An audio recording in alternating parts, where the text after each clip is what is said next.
I guess you could say we had it coming. Ever since the discovery of the warp gates, humanity had been like kids in a candy store. A little too eager, a little too cocky. Everyone remembers the excitement when the first gate blinked into existence just outside of Jupiter's orbit. A shimmering, swirling vortex of purple and blue, a doorway to another part of the cosmos. The scientists back on Earth went wild, theories flying faster than neutrinos. The public? Well, let's just say the stock in space tourism companies went through the roof. I was one of the lucky ones who got to walk through that gate. Lieutenant Commander James Callsign, Ace Peterson, fighter pilot extraordinaire, ace of the human fleet, and now, cosmic explorer. My wingman, Lieutenant Anya Callsign, Reaper Petrova, and I were the first to fly our fighters through the gate. It felt like being squeezed through a tube of toothpaste, a disorienting swirl of colors and sensations, and then a whole new star system, planets ripe for exploration, and well, some alien neighbors we didn't quite get along with. They called themselves the Krellians, and they weren't exactly thrilled to have us knocking on their cosmic door. It didn't take long for a few skirmishes to break out, and let's just say our shiny new toys from Earth didn't exactly impress them. Our lasers bounced off their shields like pebbles off a tank, and their own energy weapons seemed to cut through our hulls like a hot knife through butter. That's where things started to get interesting. Back on Earth, the eggheads in the labs had been cooking up a new kind of weapon. They called it the K-Rod, short for kinetic rod. It was a solid tungsten projectile, a big one, accelerated to near light speed using a combination of magnetic fields and a whole lot of juice. The idea was to bypass those pesky energy shields and hit the Krellians where it hurt, their actual ships. Of course, everyone thought the eggheads were nuts. Back to the Stone Age with you, the other pilots would joke, going caveman on the aliens. But the brass, in their infinite wisdom, decided to give it a shot. They loaded a few K-rods onto my fighter and Reapers, and sent us back through the gate. The next skirmish wasn't pretty. We lost a few good pilots, and it looked like we were about to get our butts kicked back through the gate. That's when I got the order, Ace, launch K-rod. I remember my heart pounding in my chest as I lined up my shot. The Krellian flagship was a monstrous thing, bristling with weapons, its shields glowing an ominous blue. I took a deep breath, and squeezed the trigger. The K-rod launched with a silent whoosh, a black streak against the starfield. For a heart-stopping moment, it looked like it was going to miss. But then, it slammed into the Krellian flagship's shield. There was no explosion, no flash of light. Just a ripple in the shield, like a pebble dropped in a pond. And then, the unthinkable happened. The shield collapsed, the K-rod punching through like it wasn't even there. The flagship's hull crumpled like tinfoil, the tungsten rod tearing through it like a bullet through paper. There was a brief, silent flash, and then the flagship was gone, vaporized in a cloud of expanding gas and debris. The rest of the Krellian fleet turned tail and ran, their shields flickering nervously. We had done it. We had found their weakness. And that, my friends, is how humanity, with a little ingenuity and a whole lot of tungsten, turned the tide of the war. It's a story they'll be telling for generations to come. The day we went caveman on the aliens, and won. The weeks following our audacious attack were a whirlwind. News of the Krellian flagship's demise spread through the human fleet like wildfire, igniting a spark of hope in the eyes of even the most grizzled veterans. We were no longer the underdogs scrapping for survival, we were the comeback kids, the ones who'd found the chink in the enemy's armor. Literally. The Krellians, however, weren't exactly pleased. Their haughty transmissions, once filled with threats and ultimatums, now dripped with a mix of disbelief and thinly veiled rage. They demanded to know how we had breached their shields, how we had dared to strike such a decisive blow with such a primitive weapon. It was almost comical, like an enraged elephant baffled by the sting of a bee. Back on Earth, the eggheads were hailed as heroes, their once mocked K-rods now the crown jewel of our arsenal. Production went into overdrive, and soon every fighter in the fleet was armed with the tungsten projectiles. The war, it seemed, had taken a decisive turn in our favor. Reaper and I were debriefed, poked, and prodded by the top brass, eager to understand every detail of our encounter. They wanted to know how the Krellian flagship reacted, how the shields failed, what the optimal firing range was. It was like being back in flight school, only this time the stakes were a tad higher. But as the excitement died down, a new reality began to set in. The Krellians, wounded pride aside, were a resilient bunch. They adapted, they learned, and they came back at us with a vengeance. Their ships, once brimming with overconfidence, now approached with caution, their shields flickering and pulsing with renewed energy. Their tactics shifted, focusing on overwhelming numbers and flanking maneuvers, trying to avoid direct hits from our K-rods. The war, once a series of skirmishes and probing attacks, escalated into full-fledged battles. The star systems surrounding the warp gate became a swirling maelstrom of laser fire, missile trails, and the occasional silent streak of a K-rod punching through a Krellian shield.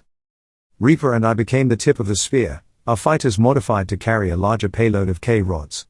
We were sent on hit-and-run missions, targeting Krellian command ships and weapon platforms, our goal to disrupt their formations and sow chaos in their ranks. It was a dangerous game, a cosmic dance with death.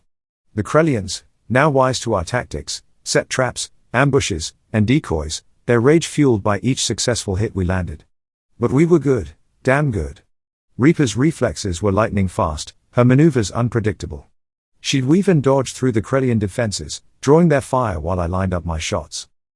And when the time was right, I'd let loose a volley of K-rods, each one a silent promise of destruction. The Krellians had learned to fear the silent whoosh of our weapons, the ripple in their shields that signaled impending doom. We became known as the Ghost Hunters, the silent predators lurking in the shadows, striking fear into the hearts of our enemies. Our names became whispered curses on Krellian lips, our fighters the subject of nightmares. The war raged on, a bloody stalemate. The Krellians were no longer the invincible force they once were, but neither were we able to deliver a knockout blow. It was a war of attrition, a test of wills, a battle for the fate of two civilizations. And in the heart of it all, Reaper and I continued our deadly dance, the Ghost Hunters, the bringers of silent doom. We knew that the war was far from over, but we also knew that we had given humanity a fighting chance. We had shown the Krellians that even a primitive weapon, wielded with skill and determination, could pierce the toughest armor. The tide of the war ebbed and flowed, each battle a brutal ballet of destruction. We scored victories, pushing the Krellians back, only to be met with fierce counterattacks. The tension was palpable, a constant thrumming in the back of my mind, the knowledge that at any moment, a Krellian energy blast could end it all. Yet, with each victory, a sense of unease gnawed at me. It wasn't adding up. The Krellians were relentless, their tactics evolving, but their technology remained stagnant. Their ships, while numerous, were no match for our K-rods, their shields mere speed bumps to our tungsten warheads. And yet they pressed on, their losses mounting, their rage undimmed. It was as if they were driven by something more than just the instinct for survival, something bordering on fanaticism. Then came the transmission that changed everything. A Krellian ship, battered and broken, limped into our territory, broadcasting a message on a frequency we hadn't heard before. It wasn't a threat, or a demand, or even a plea for mercy. It was an invitation. The message was simple: come to the heart of our empire. See the truth for yourselves. The brass was divided. Some saw it as a trap, a desperate gambit by a dying enemy. Others, like myself, were intrigued. What truth did the Krellians want us to see? What were they hiding? Reaper and I volunteered for the mission. We were the Ghost Hunters, the ones who had dealt the Krellians their most devastating blows. It was fitting that we should be the ones to face whatever they had in store for us. Our fighters were stripped down, all non-essential systems removed to make space for additional K-rods. We were armed to the teeth, ready for anything. We followed the Krellian ship through the warp gate, deeper into their territory than any human had ever ventured. It was a journey into the unknown, a leap of faith into the heart of darkness. The Krellian homeworld was a stark, desolate place, its surface scarred by centuries of warfare. The Krellian capital city, a sprawling complex of towering structures and subterranean tunnels, was eerily silent. It was as if the entire planet was holding its breath. We landed our fighters in a designated zone, a wide plaza surrounded by imposing structures. There were no welcoming parties, no honor guards, just an ominous silence that hung heavy in the air. A single figure emerged from one of the buildings, a tall, gaunt Krellian with piercing yellow eyes and a ceremonial robe draped over his armored form. He raised a hand in a gesture of greeting, his voice echoing through the plaza. "Welcome, humans," he said, his tone surprisingly calm. "I am High Counselor Krelta, and I have a truth to share with you." He paused, his eyes scanning our faces. "You have proven yourselves formidable adversaries. Your primitive weapons have caused us great pain, great loss. But you have also shown us something else." He gestured towards our fighters, his eyes lingering on the K-rods mounted on their wings. "Your weapons are not primitive. They are a relic, a remnant of a power that once threatened to consume this entire galaxy." He paused again, letting the weight of his words sink in. "You are not the first to wield such weapons. You are merely the latest in a long line of fools who have danced with the devil. My mind reeled. What was he talking about? What power? What devil? Krelta continued, his voice growing stronger, his eyes burning with a newfound intensity. The K-rods you wield are not just weapons. They are a key to a power that could destroy us all. And that is why we have been fighting you. Not out of hatred or fear, but out of desperation. He took a step closer, his voice dropping to a whisper. We are trying to save you from yourselves. The plot twist had been laid bare. The Krellians weren't just fighting for survival, they were trying to protect us from a threat we didn't even know existed. But what was this threat? And how were the K-rods connected to it? Reaper and I exchanged a silent look, a shared understanding of the gravity of the situation. We had come here expecting a fight, a final showdown with the Krellians. Instead, we had been handed a riddle wrapped in an enigma. Krelta, sensing our confusion, gestured towards the largest building in the plaza, its facade adorned with intricate carvings depicting scenes of war and destruction. Come, he said, and I will show you the truth. We followed him, our footsteps echoing through the empty corridors. The building was a maze of twisting passages and dimly lit chambers, each one filled with strange devices and cryptic symbols that defied our understanding. Finally, we reached a vast chamber at the heart of the building. It was dimly lit, the only light coming from a series of glowing panels embedded in the walls. In the center of the chamber stood a massive, cylindrical object, its surface covered in intricate patterns that pulsed with an eerie light. Krelta stepped forward, his voice echoing in the cavernous space. This, he said, is the Nexus. It is a conduit, a gateway to a dimension of pure energy, a dimension of unimaginable power. He paused, his eyes filled with a mixture of awe and fear. It is also a weapon, the most powerful weapon ever created. A weapon that could destroy entire star systems, entire galaxies. He gestured towards the glowing panels on the walls. These are control panels. They allow us to harness the energy of the Nexus, to use it for our own purposes. He turned to face us, his eyes boring into ours. Your K-rods, they are not just weapons. They are a key that can unlock the full potential of the Nexus. A key that could unleash a power that would consume us all. He paused again, letting the weight of his words sink in. We have been fighting you to prevent you from using that key. We have been fighting you to save you from yourselves. The truth was out in the open, shocking and terrifying. The K-rods, our most powerful weapon, were also the key to a power that could destroy everything we knew. The Krellians, once our enemies, were now our reluctant saviors, trying to protect us from a threat we didn't even know existed. But why? Why would the Krellians, a race known for their aggression and ruthlessness, go to such lengths to protect us? What was their connection to this Nexus? And what was the true nature of the power it contained?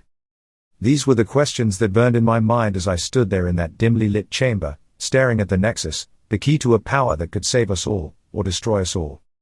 A chilling truth hung in the air, heavier than the oppressive silence of the Krellian capital. The revelation that our most potent weapon was also a potential catalyst for galactic destruction was a paradox that twisted my stomach into knots. The room pulsed with an unsettling energy, a silent echo of the power residing within the Nexus. Krelta seemed to sense our turmoil. His eyes, once filled with hostility, now held a hint of sympathy. I know this is difficult to comprehend, he said, his voice surprisingly gentle. But the truth is often harsh and unforgiving. The power within the Nexus is not evil in itself, but it is a force that must be handled with the utmost caution. In the wrong hands, it could unleash a catastrophe that would dwarf even the most destructive wars. He paused, his gaze sweeping across the chamber. We Krellians learned this lesson the hard way. Centuries ago, our ancestors stumbled upon the Nexus, drawn by its immense power. They sought to harness it, to use it for their own glory. But they were not prepared for the consequences. His voice grew heavy with sorrow. The Nexus consumed them, twisted their minds, fueled their greed and ambition. They unleashed its power upon their enemies, devastating entire civilizations.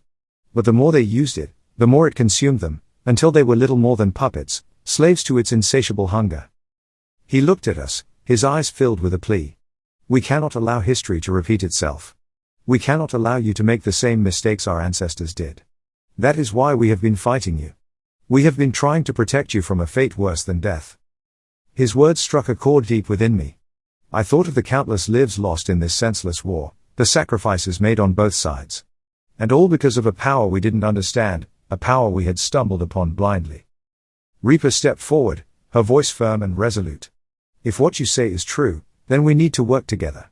We need to find a way to contain this power, to ensure that it never falls into the wrong hands. Krelton nodded, a glimmer of hope in his eyes. That is precisely what we intend to do. But we cannot do it alone. We need your help. We need your expertise, your technology, your courage. He extended a hand towards us, a gesture of peace and cooperation. Together, we can prevent a catastrophe that would threaten the entire galaxy. Together, we can ensure that the Nexus remains dormant, its power locked away for eternity. A new chapter in our relationship with the Krellians had begun, a chapter of cooperation and mutual understanding. The war was over, replaced by a shared mission, a quest to contain a power that could either save us all, or destroy us all. The fate of the galaxy rested on our shoulders, and as I looked at Reaper, I knew that we were ready to face the challenge, together. The following weeks were a whirlwind of diplomatic negotiations and scientific collaboration. The Krellians, once our sworn enemies, now opened their archives, sharing centuries of knowledge about the Nexus and its potential dangers. Our scientists, in turn, brought their technological prowess to the table, analyzing the Nexus's intricate systems, deciphering its cryptic symbols. Reaper and I were no longer the ghost hunters, the bringers of silent doom. We were now ambassadors, liaisons between two civilizations once locked in mortal combat. We spent countless hours in meetings, discussing strategies, sharing insights, forging a fragile bond of trust. The Krellians, to their credit, were surprisingly open and cooperative. They were eager to learn from us, to understand our technology, our culture, our motivations. They were also eager to share their own knowledge, their own experiences with the Nexus. They told us stories of their ancestors' folly, of the devastation they had wrought, of the lessons they had learned at great cost. The more we learned, the more the true nature of the Nexus became clear. It was not just a weapon, but a living entity, a sentient being of pure energy, capable of thought, emotion, and even communication. It had lured the Krellians with promises of power and glory, only to enslave them, to twist their minds and turn them into its puppets. The Krellians had eventually broken free from its control, but not without paying a heavy price. Their civilization had been shattered, their homeworld scarred, their spirit broken. They had dedicated themselves to preventing the Nexus from ever falling into the wrong hands again, even if it meant waging war against a potential ally. But now, with our help, they had a chance to finally put an end to the threat of the Nexus. Together, we devised a plan to sever its connection to our dimension, to seal it away forever. It was a risky plan, a desperate gamble, but it was our only hope. The day of the operation arrived, a day that would determine the fate of two civilizations, and perhaps even the entire galaxy. Reaper and I, along with a team of the best Krellian and human scientists, entered the Nexus chamber, armed with a device designed to disrupt its energy matrix and close the dimensional rift. As we approached the Nexus, its energy pulsated with renewed intensity, its patterns swirling and shifting like a kaleidoscope of chaos. It was as if it sensed our intentions, as if it was fighting back. We activated the device, its energy surging through the chamber, enveloping the Nexus in a blinding light. The Nexus thrashed and writhed, its energy lashing out like a wounded beast. The chamber shook violently, the ground beneath our feet trembling. Then, suddenly, it was over. The light faded, the tremors subsided. The Nexus stood silent, its energy extinguished, its patterns frozen in place. We had done it. We had severed its connection to our dimension, sealed it away from the universe it had once threatened to consume. But as we turned to leave, a chill ran down my spine. A faint glow emanated from the Nexus, a tiny spark of energy that refused to die. It was a spark of hope, a spark of defiance, a spark of something else. Something sinister. As we watched, the spark grew brighter, its light spreading across the Nexus's surface, reawakening its dormant patterns. The Nexus was not dead. It was merely sleeping. And as I looked into the depths of its pulsing energy, I saw a glimmer of something else. A glimmer of recognition, a glimmer of anticipation. It was as if the Nexus was waiting for us. Waiting for its next chance to unleash its power upon the galaxy.